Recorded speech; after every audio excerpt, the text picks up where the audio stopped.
지금 우리가 이 앞에서 배운 것처럼 라반의 드라빔을 훔친 것은 라헬입니다. 그리고 그 라헬이 훔친 것 때문에 라반이 분노해서 지금 쫓아왔다 하는 것도 알 수 있습니다. 그러면 그 라반이 그렇게 귀하게 여기고 분노할 만큼 드라빔이 귀한 것인가? 그게 뭘 의미하는가? 이 부분을 우리가 먼저 살필 필요가 있습니다. 30절에 보면 야곱이 말하기를 드라빔은 나의 신이다. 내가 섬기는 신이다. 이렇게 이야기하고 있습니다. 이것은 당시의 족장들에게 가정을 지배하는 어떤 사람들에게 수호신과 같고 그걸 보유함으로 그 신에 의해서 자기의 가족이 부족이 보호받고 그리고 풍요를 누리게 하고 자녀를 많이 낳아서 이 족속을 번성하게 하는 그런 여염한 능력이 있다고 믿어서 그들이 섬기는 신이었습니다. 띄워보세요. 크기는 아주 작으면 주머니에다 넣을 만큼 작고 크면 수미터에 될 만큼 크게 만들어서 집에 이렇게 보관을 했다 그럽니다. 소재는 나무로 만들든지 토기로 만들든지 아니면 은으로 만들어서 소장을 했다 그래요. 또 토판에 의해서 발견된 고대 문서에 의하면 이 드라밀을 가지고 있는 사람은 상속권을 가지고 지배권을 가진다고 기록이 됐답니다. 그 말은 아무나 갖는 게 아니고 그 어떤 부족의 대표자, 이 이스라엘 백성들로 보면 장자의 축복을 받은 사람이 이걸 지녔고 그걸 지님으로 인해 그 부족을 대표자로 상징하는 것이고 그리고 부족을 지켜준다고 믿는 신이었습니다. 그러니까 이 라반의 입장에서 이것을 가져갔다고 하는 건 대단히 분노할 만한 그런 일이라 할 수 있습니다. 그러면 이 라헬은 어떤 이유로 이걸 도둑질했느냐?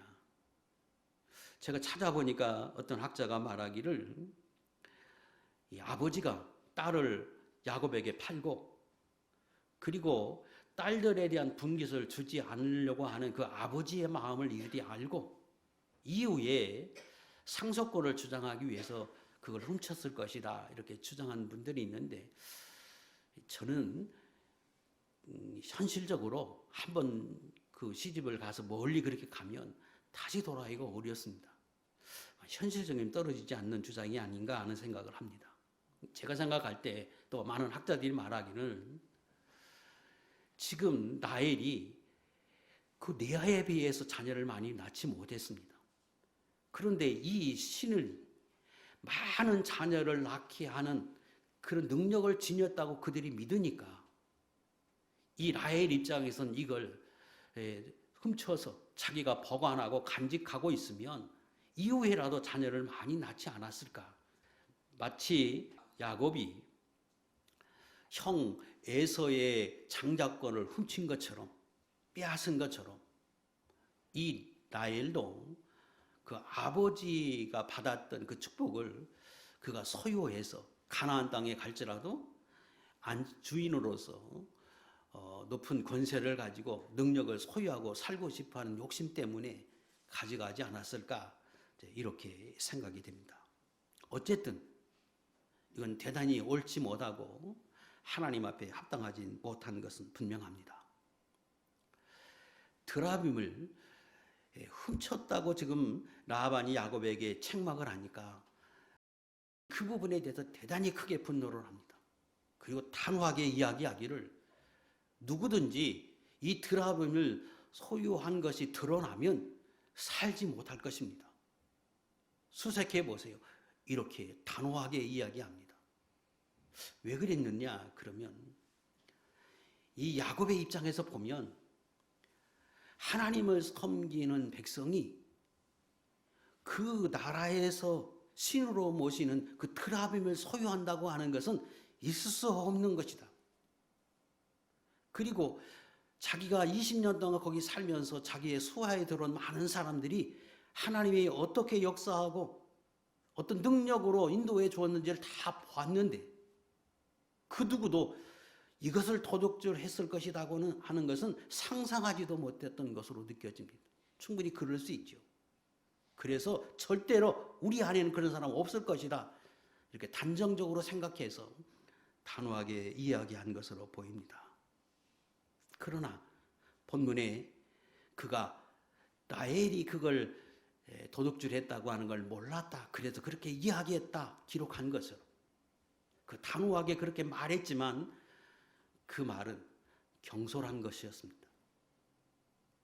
옳은 것이지만 맞는 말이긴 한데 그 말이 좀 경솔하게 들리는 것은 공교롭게도 이후에 자기가 제일 사랑하는 라헬이 이 드라빔을 도둑질했는데 그 남편의 이야기한 것처럼 나중에 막내를 낳다가 일찍 죽습니다. 말대로 된 거지요. 예수 믿는 사람은 한마디 한마디가 하나님 앞에서 큰 권세가 있다 하는 것을 우리가 성경에서 들었고 배웠습니다. 그러므로 함부로 어떤 경우에도 경솔하게 이야기하는 것이 옳지 못하다 하는 것도 우리가 압니다. 지금 야곱의 입장에서 보면 그 절대로 안 된다. 우리 안에는 절대로 그런 사람 없다. 그렇게 단정을 하고 그가 말을 했는데 그런데 결과적으로는 그 말이 옳지 못해서 인간이 언제나 하나님 앞에서 나의 부족을 알고 또 우리의 연약함을 알고 인간의 한계를 알아서 어느 때라도 온유하고 겸손하고 그리고 거만하고 자만한 위치에 있지 않고 항상 하나님 앞에서 모든 행동이든지 언행이든지 삼가 조심하고 그리고 잘 살펴서 신중하게 이야기할 필요가 있다고 하는 교훈을 얻습니다. 그러나 잊지 말아야 할 것은 라헬이 죽은 것이 야곱이 경솔하게 그 한마디 던진 것 때문에 죽었다. 이건 옳지 않습니다. 절대 그러지 않고 그럴 수 없는 것은 하나님 공의로우신 분입니다. 이후에 야곱이 그것 때문에 교훈받고 자기 자신을 돌아봐서 함부로 경솔하게 말하면 안 된다고 하는 교훈을 얻었겠지만 그것 때문에 그가 죽었다고 하는 주장은 절대로 옳지 않습니다. 라헬이 어찌됐든 죽었던 것은 우리는 정확하게 알 수는 없지만 그러나 이 드라빔을 도적질하고 이후에까지 회개하지 못한 것으로 인해서 그가 단명했다고 말할 수 있는 충분한 근거가 되긴 합니다. 그러나 단정은 할 수 없지요.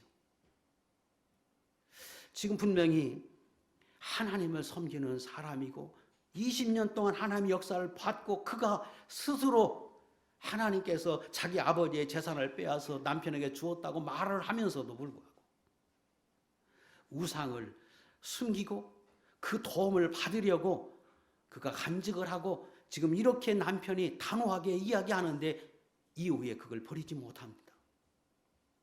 35장 18절에 라헬이 죽는데 그 35장 1절부터 8절의 내용이 뭐냐 그러면 야곱이 그 딸 디나 때문에 세겜에서 큰 수치를 당하고 위기를 겪습니다.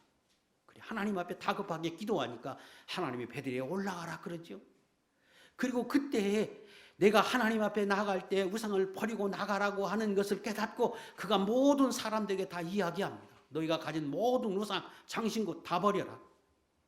그리고 땅에 묻고 갔는데 그 어디에도 이 드라빔을 버렸다는 말은 없습니다. 버리지 않았다는 말도 없어서 단정할 수는 없지만 그 사건 이후에 곧바로 라헬의 죽음이 기록되어 있습니다. 무관하다. 저는 그렇게 보지 않습니다. 가지 그 우상을 버리지 못하고 하나님의 백성임에도 그 우상에 의지해서 살려고 하는 그 라헬이 궁극적으로는 하나님 앞에 복을 받지 못하고 그 거룩한 가나안 땅에서 하나님의 영광을 누리지 못한 사람이 됐다. 그리고 가나안은 천국을 우리가 상징하기에 얼마든지 그렇게 이해할 수 있는 말씀이다. 저는 그렇게 이해합니다. 교훈 삼아야 합니다. 예수 믿는 사람은 성도들의 한 말씀 한 말씀 한마디 한마디가 권세 있는 줄 알고 언제나 참환하고 그리고 호언장담하듯이 그렇게 말하는 건 옳지 않다. 지혜가 아니다. 언제나 온유하고 겸손하게 범사에 신중하게 이야기할 필요가 있다. 그리고 절대로 예수 믿는 사람이 많은 신을 섬기는 건 복이다 그래서 하나님을 섬기면서 우상을 가지려고 하고 몸에 짓려고 하고 가정에 두려고 하는 것은 어리석다. 하나님이 대단히 노하시는 것이고 복을 받지 못하는 것 중에 하나임을 알고 여기 계신 모든 분들은 끝까지 하나님만 섬기고 하나님만 경외할 수 있는 믿음의 정들이 될 수 있기를 주의 이름으로 축복합니다. 36절입니다. 라반이 야곱의 장막을 다 샅샅이 뒤졌는데 찾지 못합니다. 그러니까 야곱이 그것을 보고는 노를 바라면서 삼촌 라반에게 아주 그냥 퍼붓습니다. 반격을 가합니다. 뭐라고 말하느냐? 내 허물이 무엇입니까? 내가 무슨 죄가 있다고 외삼촌이 나를 추격합니까? 다 뒤져봤는데 찾아낸 게 뭐 있습니까? 내가 외삼촌 족에 20년 사는 동안에 암양이나 안면서 하나도 낙태하지 않게 내가 열심히 수고했고 그리고 외삼촌 양떼의 순양을 하나도 내가 잡아먹지 않았는데 외삼촌은 내게 너무나 박절하게 대해서 짐승이 물려서 찢겨 죽거나 도둑질 맞은 것도 그거 내게서 외삼촌은 찾아갔습니다. 그 이후로부터 내가 다시 얘기하지 않고 혹이라도 도적을 맞든지 짐승의 상해를 입어서 죽은 것들이 생기면 내 것으로 채워넣습니다. 그런데 삼촌은 나에게 어떻게 했습니까? 밤낮 가리지 않고 이렇게 수고했는데 삼촌은 20년 살면서 10번이나 변경해 가면서 내 품삯을 주지 않으려고 그렇게 몸부림을 쳤습니다. 삼촌이 한 것을 그냥 그대로 했다면 내가 돌아갈 때 빈손으로 가야 하는데 하나님이 나와 함께 계셔서 내 수고와 내 노고를 하나님이 다 살피심으로 이렇게 거누어 가도록 하나님이 도와주신 것입니다. 그리고 하나님이 이 모든 걸 다 아시고 어젯밤에 당신에게 나타나서 하나님이 당신에게 책망한 것입니다. 이렇게 야곱이 외삼촌에게 아주 마음에 있는 것들을 다 쏟아냈습니다. 지금 야곱이 반격을 가했는데 아주 분노를 바라면서 이야기했는데 그 이유가 어디 있느냐? 첫째, 자기를 믿어주지 않은 것이죠. 그리고 추격해서 자기 모든 짐들을 다 수색했습니다. 근데 야곱의 입장에서 보면 드라빔을 도적질하지 않았고 삼촌의 소유 그 어느 것도 하나 가지고 나온 게 없는데 수색당했습니다. 그리고 아무것도 찾지 못했습니다. 그러니까 반격을 가합니다. 표면적인 이유입니다. 그러나 그 이면적으로 깊은 것을 살피면 또 다른 이유가 있습니다. 그것은 이전에 자기가 삼촌의 집에서 도망 나오고 그리고 7일 동안 추적해서 자기를 잡고 난 뒤에 삼촌이 한 말이 어처구니 없는 말이었습니다. 그때 그 삼촌이 자기에게 한 그 세 가지 말들이 그 야곱의 입장에서 보면 그 말도 안 되는 말이었습니다. 그래서 그 말에 반박을 해야 하는데 그런데 야곱이 자기가 도망 나온 것 때문에 반박하지 못했습니다. 딸들을 칼로 위협해서 데려온 것 절대 아니었습니다. 삼촌이 밴드를 불러서 자기를 환송해 줄 만한 그런 위인이 아닙니다. 자기는 그렇게 포장을 해서 자기에게 반박을 가했거든요.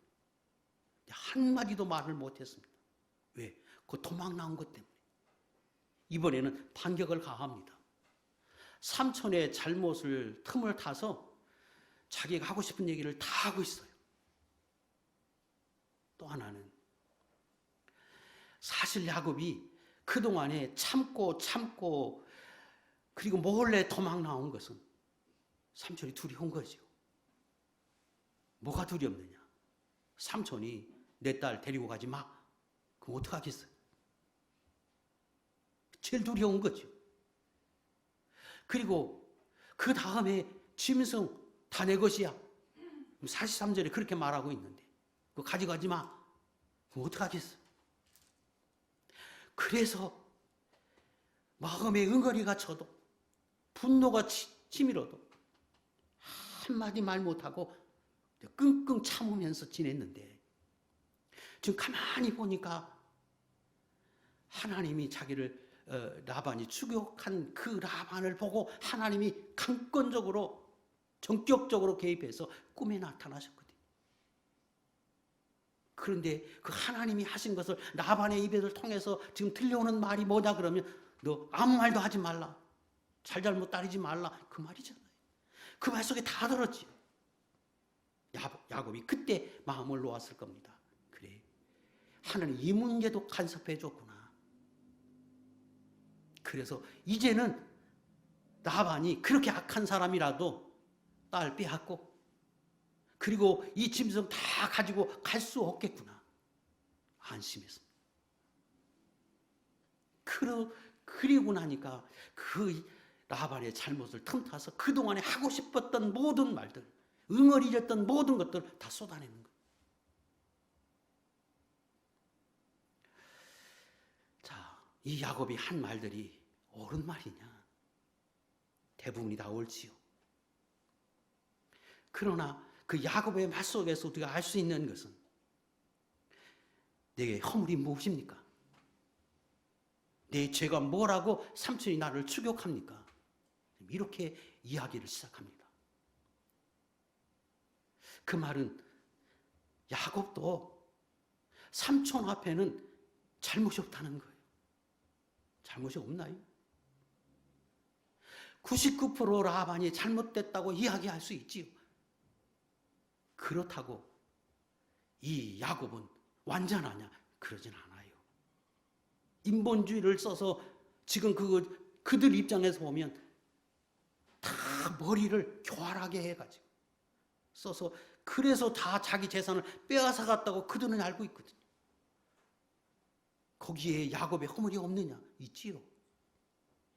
도망 나온 것 자체도 옳지 못하지.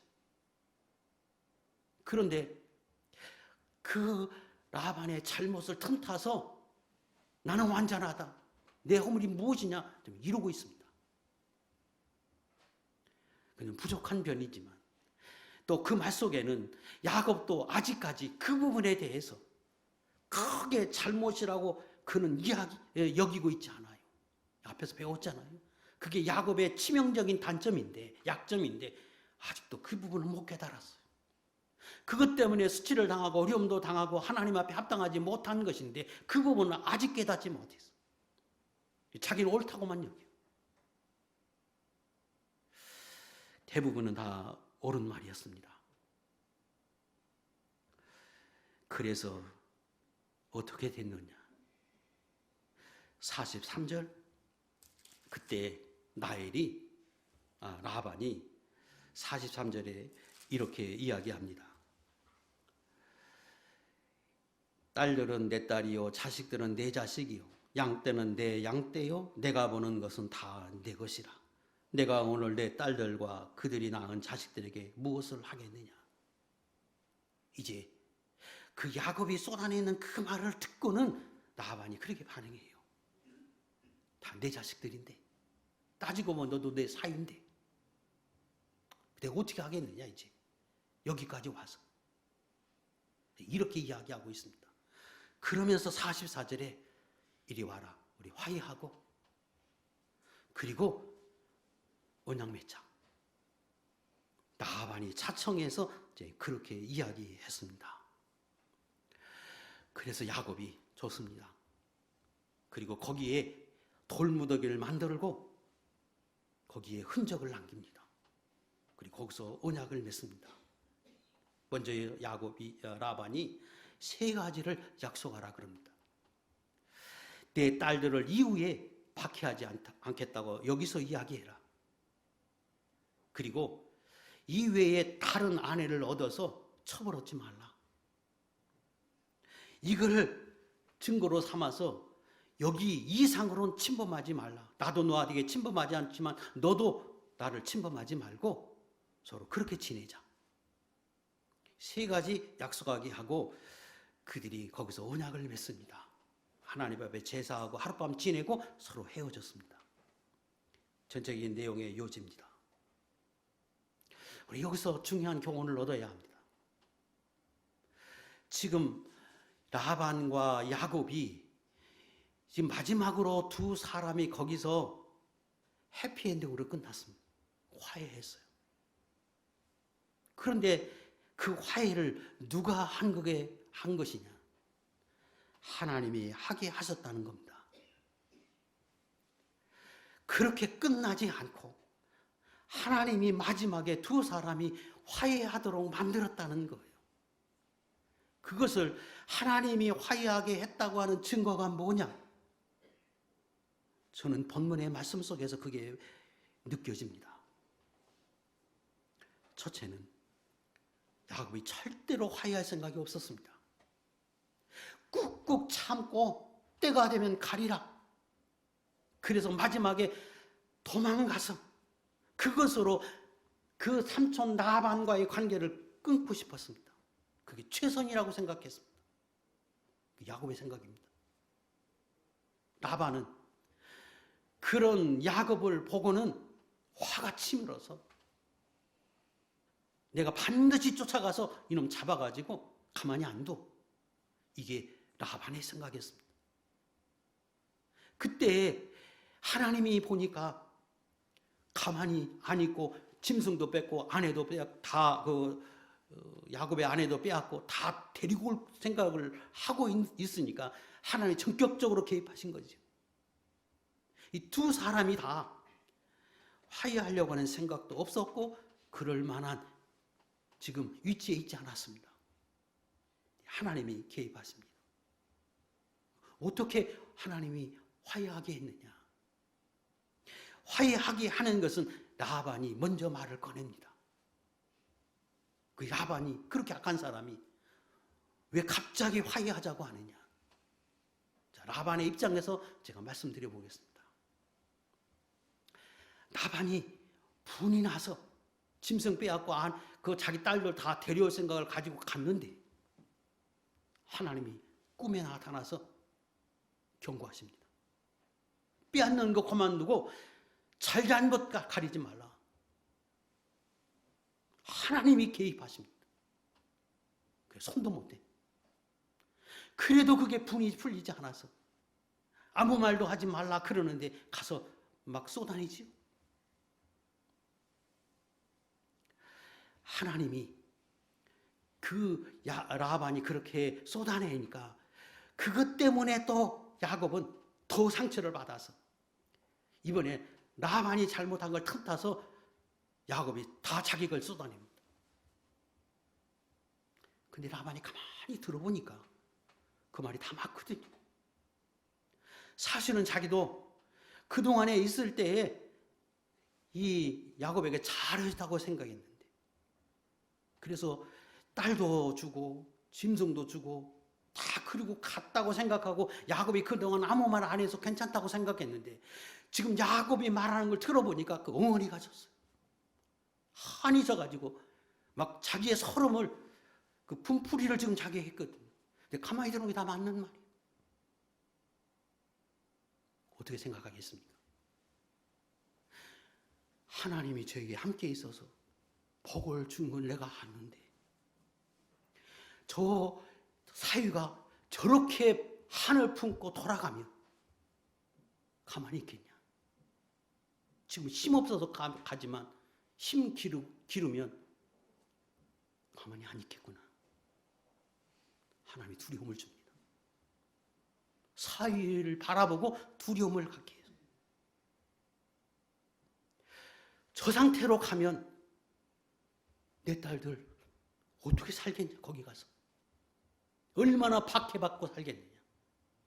그래서 언약하라 그러죠. 절대로 박해하지 않겠다고 여기서 이야기해라. 제정신이 돌아온 거예요. 하나님이 깨닫게 하신 거예요. 두려워서 너 침입하지 않고 나도 너 침범하지 않겠다. 여기서 약속해라. 첩없지 않겠다고 약속해라. 라반이 머리 숙이면서 지금 그러고 있습니다. 하나님이 이야기하신 것입니다. 야곱의 입장에서 보겠습니다. 자기도 절대 화해하지 않고 조용히 떠난 것이 최선이라고 했는데 라반이 와서 가만히 하는 말을 들으니까 하나님이 개입하셨어요. 어떻게 개입하셨느냐? 라반이 추적하는 것을 하나님이 자기를 못 만나게 할 수 있는데, 그 먼 거리를 추적해서 어긋나게 할 수 있는데, 그 라반이 하는 말을 들어보니까 전날 밤에 하나님이 나타나서 너 말하지 말라 이런 말을 듣거든요. 뭔 생각을 했겠습니까? 하나님 만나게 하셨구나. 피하게 할 수 있는데 이 만나게 한 건 하나님이 하셨구나. 그리고 하나님이 저 삼촌의 마음을 붙잡아서 해하지 못하게 하나님이 하셨구나. 그래서 이 야곱도 생각합니다. 이 일이 하나님이 만나게 하셨구나. 그런데 보니까 그 악한 라반의 마음을 하나님이 돌이켜서 화해하자고 그런다. 그런 야곱이 하나님이 이렇게 하시는구나 깨닫고 그 자리에서 그 하나님의 뜻으로 알고 화해합니다. 전격적인 하나님의 개입입니다. 자, 그러면 왜 하나님이 야곱의 생각처럼 조용히 떠나서 그것으로 둘 관계가 끝나도 되는데 왜 하나님이 두 사람을 화해하게 했을까? 무엇을 교훈하는 것인가? 우리가 꼭 알아야 합니다. 첫째, 그렇게 끝나면 야곱이 복을 못 받습니다. 띄우세요. 다 읽겠습니다. 히브리 12장 14절 말씀. 시작. 모든 사람과 더불어 화평함과 거룩함을 따르라. 이것이 없이는 아무도 주를 보지 못하리라. 주를 보지 못하리라 하는 말은 이후로부터 내가 주님 앞에 서서 은혜 받는 것은 꿈에도 생각하지 말라 그 말이에요. 어떤 거? 두 가지. 거룩하신 하나님 앞에 죄악된 생활로 살면서 그 하나님 앞에 복을 받고 은혜 있고 살겠다고 생각하지 마라. 두 번째, 사람과 막혀서 원수같이 지내면서 하나님의 주시는 복을 받을 생각하지 말라. 더 나가면 천국은 하나님과 영원히 사는 것인데 그렇게 살면 천국에 살 수 있는 사람이 되지 못한다고 하는 말이기도 해요. 예수 믿는 사람은 기억해야 합니다. 하나님과 내가 하나님 앞에 막히지 않으면 되지 아니요. 사람 앞에도 막히지 말라는 거예요. 죄 지으면 하나님 앞에 막히죠. 그러나 사람과도 막혀서 화평하지 못하고 살면 안 된다는 거예요. 복 못 받는다는 거예요. 자, 그럼 이런 생각할 수 있죠. 분명히 저 사람이 다 잘못인데 야곱의 입장에서 보면 다 라반이 못돼서 그 사람과 싸우지 않으려고 조용히 떠났는데 그것도 그러면 하나님 앞에서 복을 못 받는 것인가? 그래요. 그것도 안 돼요. 그래서 하나님이 지금 개입해서 화해하게 만든 거예요. 왜 안 되느냐? 생각해 보세요. 지금 야곱은 라반이 다 잘못됐다 그래요. 맞지요? 대부분이 다 라반이 잘못했지요. 그런데 야곱은 잘못 없어요. 야곱도 잘못이 있어. 사람이 살면서 100% 저 사람이 잘못이고 나는 저 사람한테 아무 잘못이 없어. 그럴 수 있어요? 인간이 그럴 수 없어요. 말 한마디에 상처 줄 수도 있고, 얼굴 표정이 달라서 상대방이 상처받고, 평상시 나 때문에 그 사람이 마음이 불편할 수도 있어요. 하나님의 다 허물이에요. 그래서 둘 다 하나님 앞에는, 하나님이 볼 때는 허물이에요. 생각해 보세요. 인간관계에서 100% 저 사람이 잘못해서 원수가 맺어집니까? 상대방도 잘못한 게 있으니까 원수가 되는 거지. 자기 입장에서만 보면 다 상대방한테 돌릴 수 있는데 인간관계가 그렇지 않다는 거예요. 그래서 그 상태로 헤어지면 둘 다 하나님 앞에서 막힌 거예요. 복이 못 받아요. 물론 인간이 잘못해서 상대방에게 허물이 있다고 해서 화해하지 못해도 그러면 지옥에 간다는 말인가? 그러진 않아요. 그것 때문에 예수님이 우리를 위해서 죽어주셨기 때문에 하나님 앞에 영원히 사는 천국에 갈 수 있어요. 그러나 이 땅에서 하나님 앞에 복을 받고 은혜 있는 데는 지장 간다는 거예요. 그러므로 사람 앞에 맡기지 말라는 거예요. 마태복음 5장 23절 이하에 그러므로 예물을 제단에 드리다가 거기서 내 형제에게 원망 들을 만한 일이 있는 것이 생각나거든 예물을 제단 앞에 두고 먼저 가서 형제와 화목하고 그 후에 와서 예물을 드리라. 왜? 너 그러면 복을 못 받으니까. 그러므로 예수 믿는 사람은 어떤 관계라도 맡기지 말라는 거예요. 그저 자기가 희생해서라도 화목하게 지내게 하는 것이 옳다. 왜? 내게 복이 돼. 두 번째는 왜 화목해야 하느냐? 화해해야 하느냐? 그러면 하나님의 명령입니다. 화목하게 지내라. 너는 화목하게 해야 할 직분, 사명이 있는 사람이고 그렇게 해야 하는 사람이다. 하나님 이렇게 말씀하세요. 왜 그렇게 말씀하시냐 그러면 사실 저와 여러분 여기 계신 모든 분들은 다 하나님과 막혔던 사람들이에요. 뭘로? 죄로. 살아오면서 지은 모든 죄로 인해서 하나님 앞에 거룩하신 하나님 앞에 나갈 수 없고 그 하나님이 계신 천국에 들어갈 수 없는 사람들인데 하나님이 그걸 불쌍히 여겨서 당신의 아들 예수님 아무 죄 없는 그 하나님을 보내서 그분이 나 때문에 죽게 하시고 그 피로 인하여 내 죄를 씻겨서 하나님과 내가 화목하게 해서 천국 가게 하셨습니다. 그리고 말씀하세요. 너 때문에 아무 죄 없는 하나님의 아들을 내가 피 흘리게 했다. 그러므로 너도 이 땅에 사는 동안에 너는 아무 죄 없고 저 사람이 다 나쁘다고 해도 하나님 앞에 그 큰 은혜를 입었으니까 너도 예수님처럼 아무 죄가 없어도 내가 죽어서 희생해서 내가 머리 숙여서 상대방과 화목하는 사람이 되라. 그러면 그 사람이 그것 때문에 부끄러워하고 그것 때문에 예수 믿고 그것 때문에 저 사람은 귀하다. 왜 그렇게 귀한가? 예수 믿는 거 보니까 참 귀하다.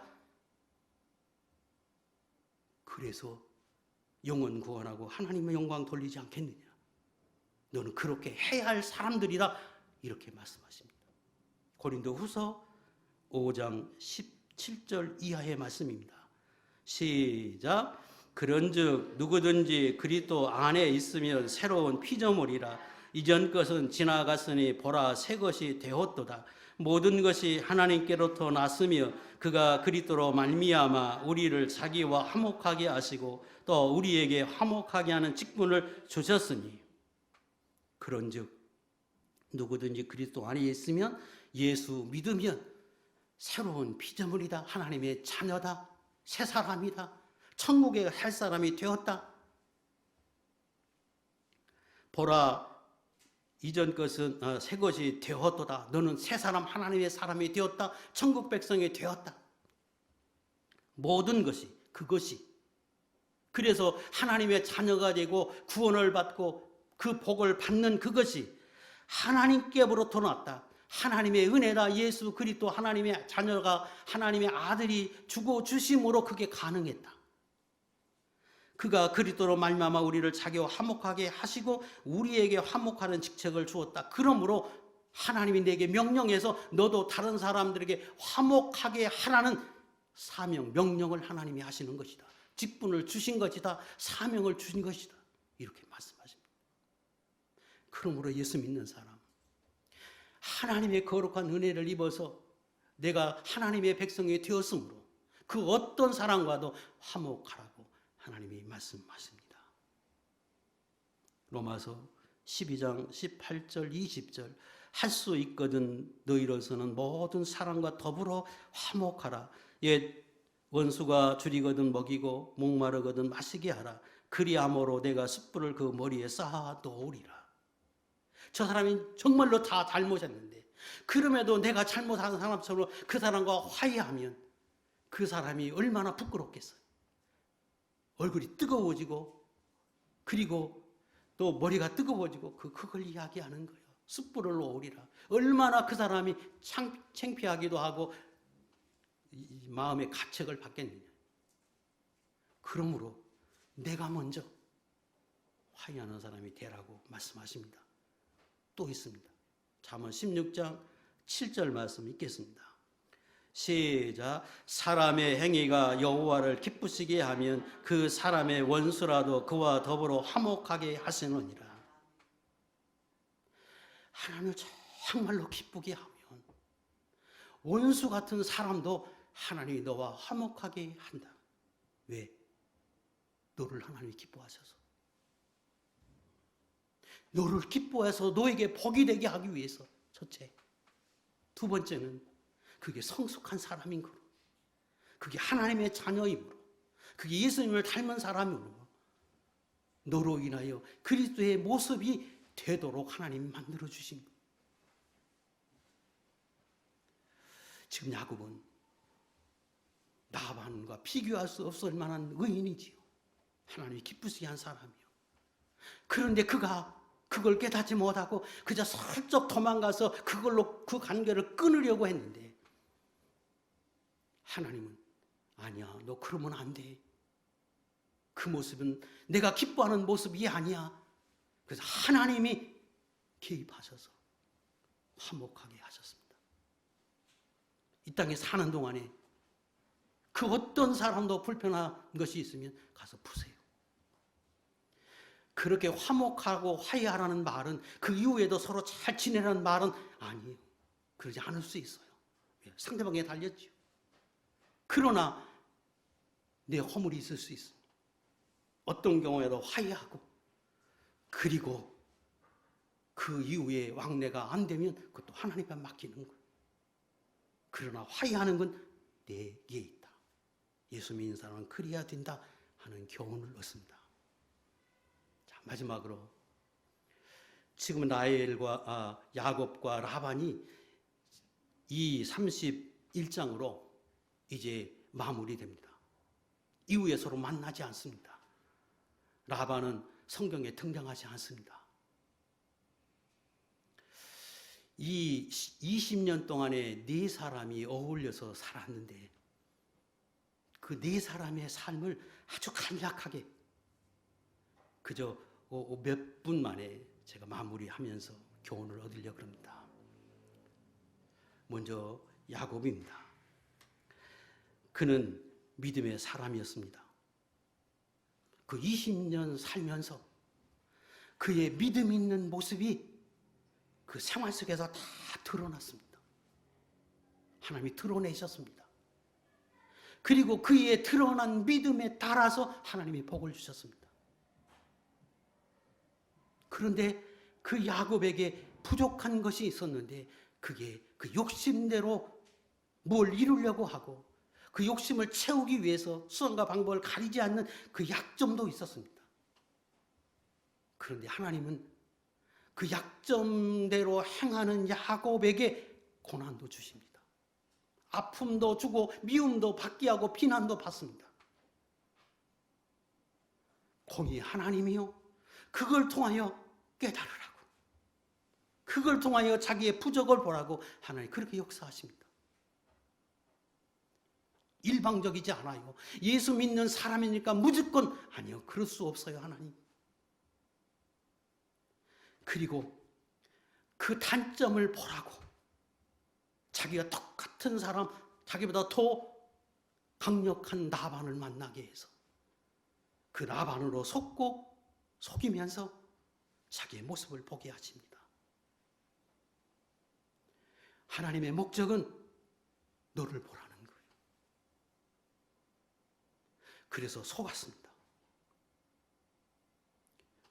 정리해보면 야곱의 입장이면 너무나 억울했는데, 그런데 그것도 라반을 만난 것도 하나님의 섭리요 은혜요.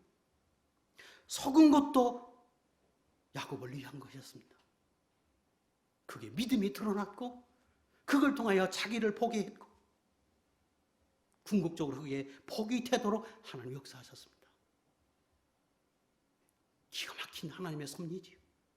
우리 인생입니다. 예수 믿는 사람들에게 하나님이 하시는 하나님의 섭리고 그게 여러분들에게 하고 계시는 하나님의 일입니다. 라반을 보겠습니다. 그는 원래 믿음이 없는 사람입니다. 그런데 그의 조상들을 통해서 하나님의 은혜를 있는 자리에 하나님이 두셔서 자기 집에 믿음의 사람 야곱을 보내고 그 야곱의 삶을 통해서 하나님을 보게 하십니다.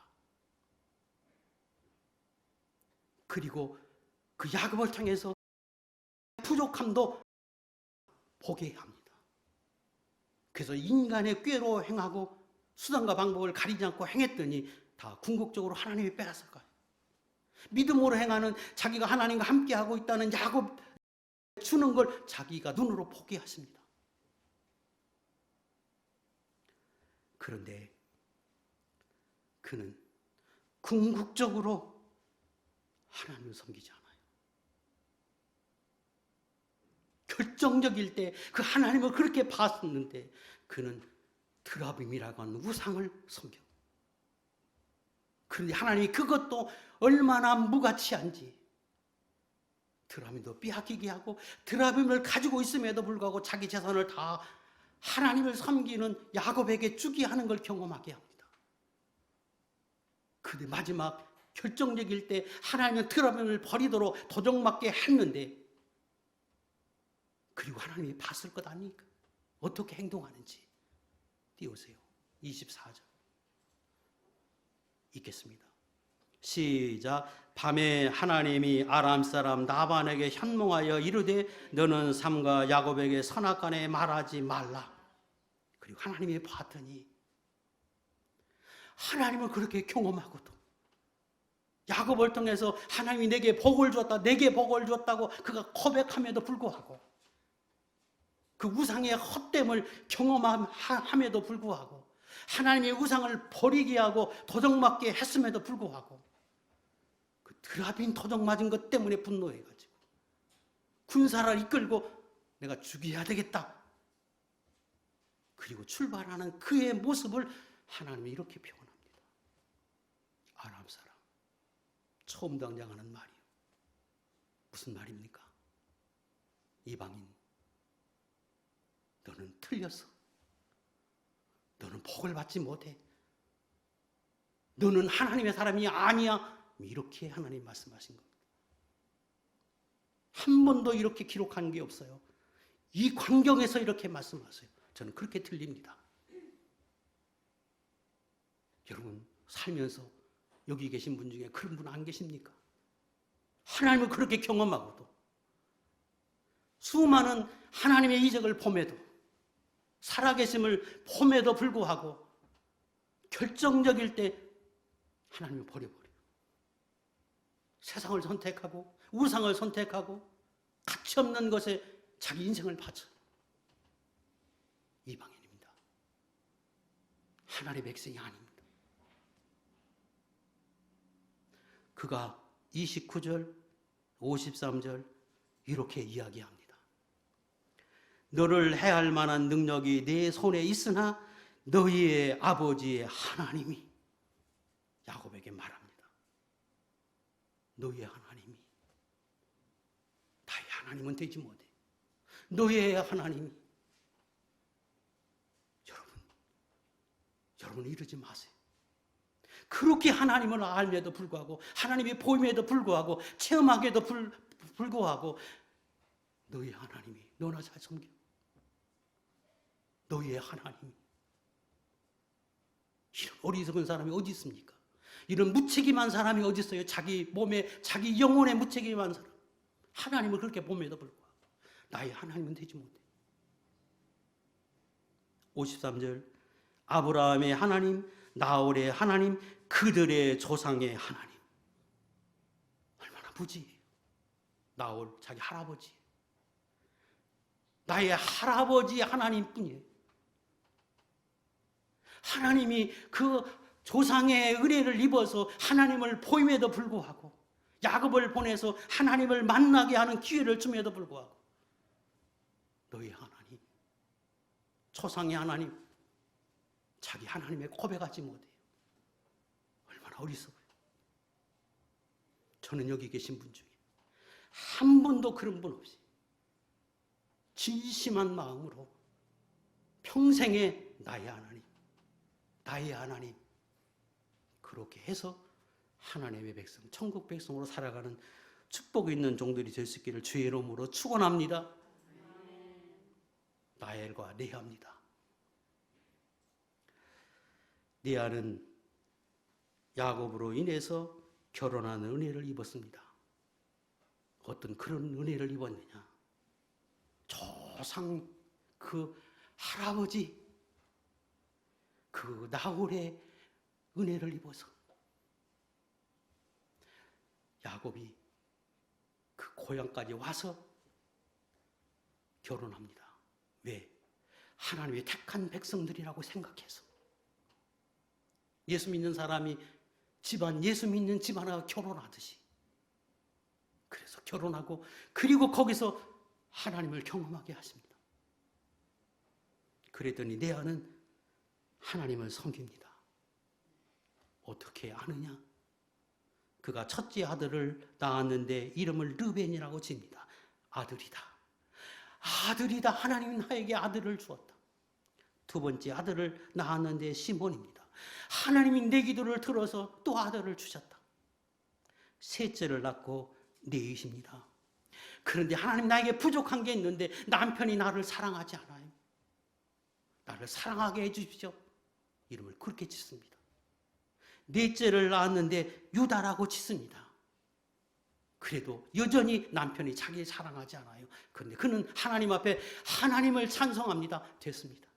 만족합니다.